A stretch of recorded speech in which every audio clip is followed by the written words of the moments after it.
It's the 25th of November. I'm Jerusha Sukhthiarath, and here are today's news headlines.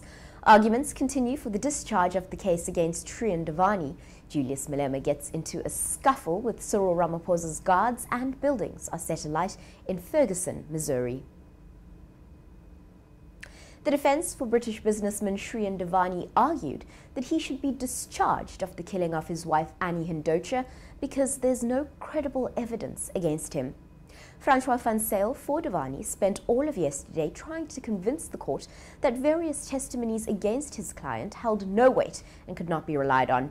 Van Zyl was presenting arguments in an application to have his client discharged following the closing of the state's case against Devani last week. Devani is on trial for allegedly plotting with a taxi driver and others to kill his wife Annie while they honeymooned in Cape Town in November 2010. For the state, Adrian Mop will present arguments today. The state asserts Devani conspired to kill his wife in order to get out of their marriage. EFF leader Julius Malema and a security officer clashed in Parktown, Johannesburg yesterday when opposition parties met with Deputy President Cyril Ramaphosa. Malema complained that ANC members attending the meeting weren't searched while everyone else was. Meanwhile, SAPA reported the peace deal brokered by Ramaphosa and opposition parties fell apart yesterday. Now, last week, the deputy president struck a deal with opposition parties that disciplinary proceedings against the EFF would be held off in return for assurances that they would respect parliamentary rule. Opposition parties have caused commotion in Parliament as they lobby to have President Jacob Zuma appear before the National Assembly to account for Nkandla spending.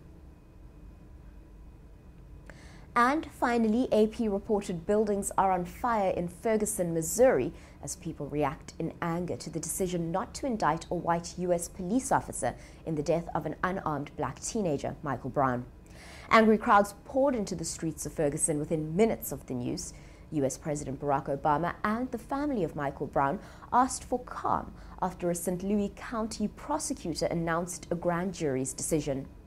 Officer Darren Wilson's fatal shooting of Brown came after an altercation in August, and it sparked a fierce debate over how police treat young African American men. Brown was unarmed when he was killed. As the prosecutor read out the statement, the crowd erupted in anger, bursting over barricades.